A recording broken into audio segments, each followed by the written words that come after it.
Okay, that's Willie, crew, Willie. So I got a story of 3 rotties, 2 full blood, and then that one, he's half and half. Rottie pit. It's probably less than half and half, but whatever. A dude down the way, he had a rottie. Never saw e-collar on him. Never saw a prong collar. Never saw him using food. He did work with toys. Now I can't say he didn't work with food inside, but out in the field, his dog could be sitting right there, and I could walk by with these guys, and he could be over by that fence, and that dog right there would not move an inch.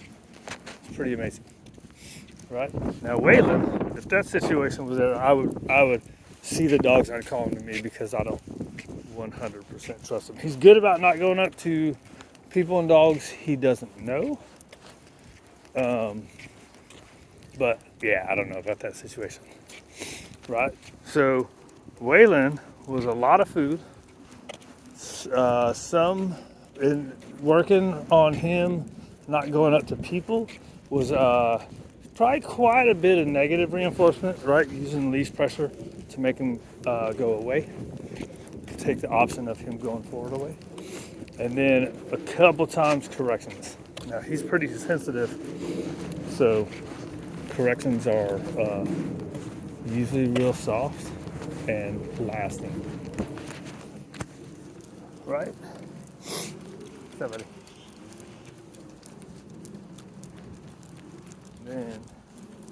Then there's this chick that she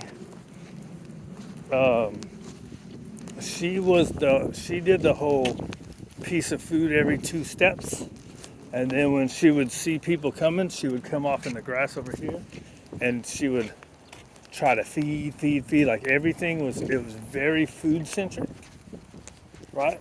And the dog never paid attention to it. She kept trying to use food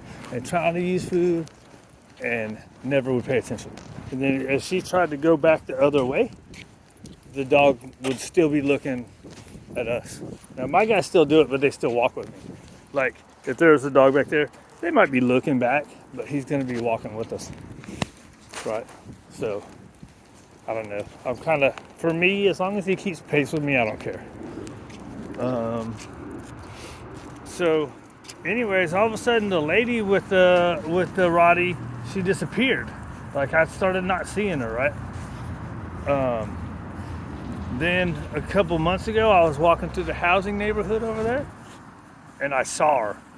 And it's like when you go through I walk through the neighborhood a lot with Chico, because you almost never see dogs, right? So, what's up, dude? But anyways, obviously they're all 3 different personalities, right? But you should try. Look, you try whatever way you like, but if it's not working, this is what I would have told her if she was a client of mine and that's how she wanted to do her, leash training. I would have told her she needs to take higher values. She needs to take hot dogs, right? Use your food while you're walking, so that's training and rewarding your good walking. But if you're using your food while you're walking, when you try to use it for anything else, like for your reactivity or your, just distraction, it's not going to work because they're getting so much of it. Now, if you're using it randomly to reward other things, but if you're using it to reward your walk while you're walking, it's never going to work when they see other dogs and are starting to get excited. So in those moments, you would have to go to your higher value. And even then, I've seen a lot of dogs, even with the higher value food, are going to be like, get that shit out of my face. Now, when it works, it's obviously great, right? It's the way to go.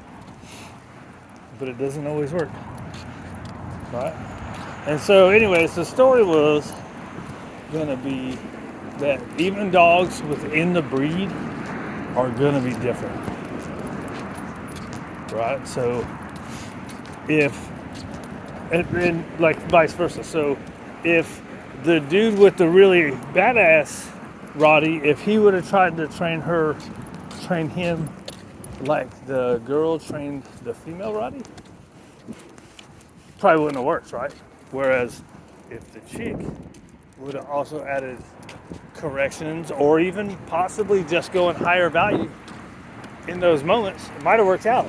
But instead, so I'm talking like, I saw this dog when it was like 10 months. It's probably been 2 years. So it's about a year and a half that I didn't see this dog. And then I saw it just walking in the neighborhood because it's too busy over here for her. So she just stopped coming over here. Well, that kind of sucks, right? And that's kind of the way I am with Chico, but that's different. A little different. Anyways, just trying to point out that one way doesn't work, and if you're doing it one way and you feel like I saw a post the other day that said, stuff takes time, so, and this is exactly what people do. They try it one time and they say, well, that didn't work. Well, of course it's not going to work the first time, right? But when you're doing something for 6 months and you've seen no improvement, then you should do something different. Dogs are different. There's not one answer for these guys, not even within a breed. Just like humans, there's not one answer for everything. So I don't know why we've gotten on this supposed science people, the people that claim science, right, are trying to say one size fits all. One thing works for every single dog, no matter what. Well, there's a people variable. There's the dog itself variable, right? So it's just weird to me that it's gotten like that. But you definitely have to give it a try, right? So whatever you're trying, you can't just give up on it. But there's a point where you gotta say, okay, now I gotta do something different. But what the PPFF movement will say is, well, you just go find another positive only trainer. And then if that one doesn't work, you go find another one. If that one doesn't work, you go, no, dude, if it's not working for the dog, you find out what's working, what will work for your dog. People have been training dogs for like thousands of years, right? Not using positive only methods, which again is not natural for animals. It's not a natural form of communication, especially positive only in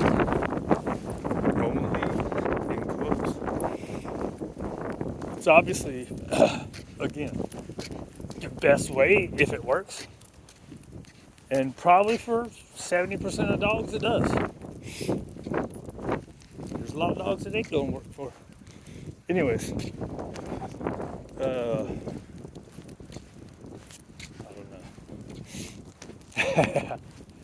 Yeah, I got lost.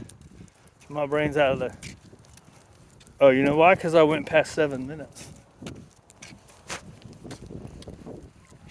You guys ain't gonna go to the bathroom again? Here, let's give you some free time up here.